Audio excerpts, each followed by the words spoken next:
इस नई और बेहद रोमांचक गहन चर्चा में स्वागत है। आज हमारे पास जो स्रोत सामग्री है वो सचमुच बहुत ही दिलचस्प है। हाँ बिल्कुल, वो हमारे अस्तित्व के बुनियादी सिद्धांतों को देखने का नजरिया ही बदलने वाली है। आज हम जैव प्रक्रम और पोषण के मूल आधार इस विषय पर चर्चा करने वाले हैं। सही कहा। और इस विस्तृत विश्लेषण का हमारा मुख्य मिशन ये समझना है कि वैज्ञानिक दृष्टिकोण से जीवित होने का असली मतलब आखिर क्या होता है। जी, और कैसे जीव खुद को बनाए रखने के लिए ऊर्जा प्राप्त करते हैं। बिल्कुल, चलिए इसे विस्तार से समझते हैं। आमतौर पर जब हम किसी चीज को देखते हैं, जैसे कि एक पहाड़ या आकाश जो कि निर्जीव है, हाँ, और उनकी तुलना पौधों या जानवरों से करते हैं जो सजीव हैं, जी, तो हम अक्सर बाहरी लक्षणों पर ध्यान देते हैं। मतलब सांस लेना, दौड़ना या बढ़ना। लेकिन जो स्रोत आज हम देख रहे हैं वो इस सतही परिभाषा को पूरी तरह से दरकिनार कर देता है। मैं भी यही सोच रही थी, हम जीवन को बस हिलने डुलने से जोड़कर देखते हैं। यहाँ जो बात सबसे रोचक है वो यह है कि असली अंतर वो नहीं है जो आंखों से दिखता है। असली अंतर आणविक गति या मॉलिक्यूलर मूवमेंट का है। मॉलिक्यूलर मूवमेंट मतलब कोशिकाओं के अंदर की हलचल। बिल्कुल, अणुओं का एक विशेष संयोजन। जब हम जीव द्रव्य या प्रोटोप्लाज्म की बात करते हैं तो ये जीवन का मूल आधार है। हाँ, न्यूक्लियोप्रोटीन और अन्य तत्व मिलकर इसे बनाते हैं ना। जी हाँ, और इसी में वो आणविक गति होती है जो निर्जीवों में बिल्कुल नहीं पाई जाती। ब्रह्मांड की हर चीज एंट्रोपी यानी अव्यवस्था की ओर बढ़ रही है। जीवित प्रणालियां ही इसका एकमात्र अपवाद है। ये बहुत ही सटीक दृष्टिकोण है और इसी गति की अनिवार्यता को साबित करने के लिए दस्तावेजों में विषाणु यानी वायरस का जो उदाहरण दिया गया है वो तो जीवन की पूरी परिभाषा को ही चुनौती दे देता है। बिल्कुल, एक वायरस जब कोशिका के बाहर होता है तो वो बस एक निष्क्रिय संरचना होता है।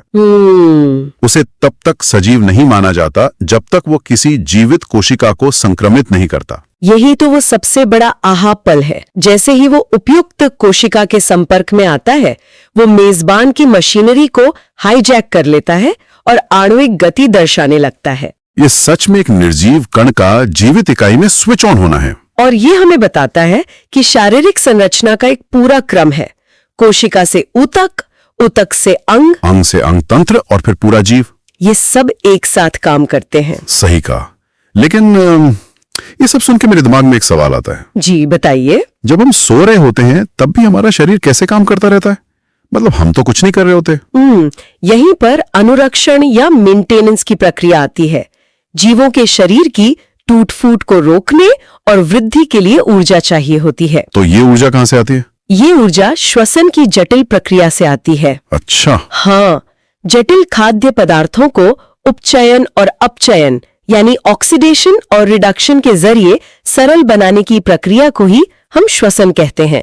इसमें ऑक्सीजन का उपयोग होता है और ऊर्जा मुक्त होती है। तो श्वसन केवल सांस लेना नहीं है, बल्कि यह कोशिकाओं के स्तर पर ऊर्जा बनाना है। बिल्कुल सही। और अगर हम एक कोशिकीय और बहुकोशिकीय जीवों की तुलना करें तो ये और भी साफ हो जाता है। हाँ, जैसे एक कोशिकीय जीव मतलब अमीबा, वो विसरण या डिफ्यूजन के जरिए सीधे पर्यावरण से गैसों और भोजन का आदान प्रदान कर लेते हैं, क्योंकि उनकी पूरी सतह पर्यावरण के संपर्क में होती है। सही कहा।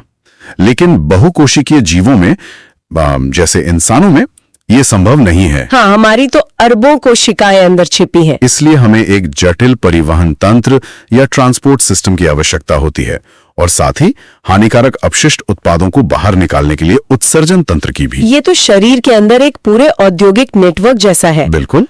और इस नेटवर्क को चलाने के लिए ऊर्जा चाहिए। यहाँ बात सच में बहुत दिलचस्प हो जाती है, क्योंकि ये ऊर्जा हमें पोषण से मिलती है। पोषण के बिना जीवन के इन प्रक्रमों की कल्पना भी नहीं की जा सकती। हाँ, हमारे स्रोत पोषण के दो मुख्य प्रकारों पर बहुत गहराई से चर्चा करते हैं, स्वपोषण और परपोषण। चलिए स्वपोषण यानी ऑटोट्रॉफिक न्यूट्रिशन से शुरू करते हैं।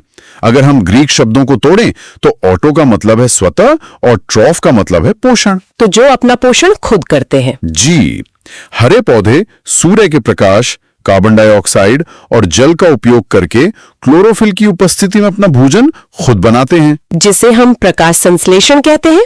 बिल्कुल। इसमें सरल अकार्बनिक अणुओं से जटिल कार्बनिक अणु जैसे कार्बोहाइड्रेट बनते हैं। और दूसरी तरफ है परपोषण। हाँ, हेटेरोट्रॉफिक न्यूट्रिशन।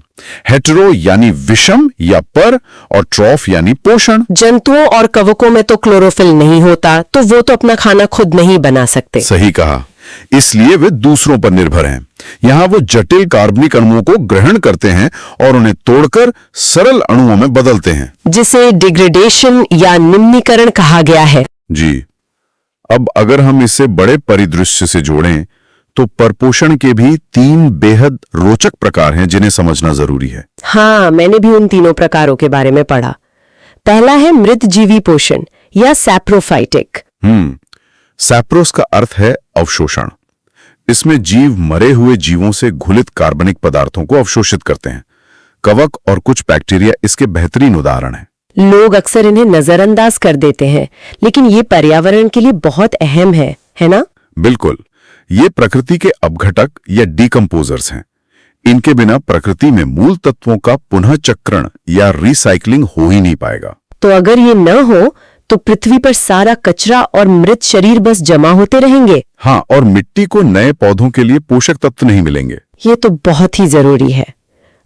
फिर दूसरा प्रकार है परजीवी पोषण यानी पैरासिटिक न्यूट्रिशन। जी, पारा का मतलब पास या बगल और साइटोस का मतलब पोषण।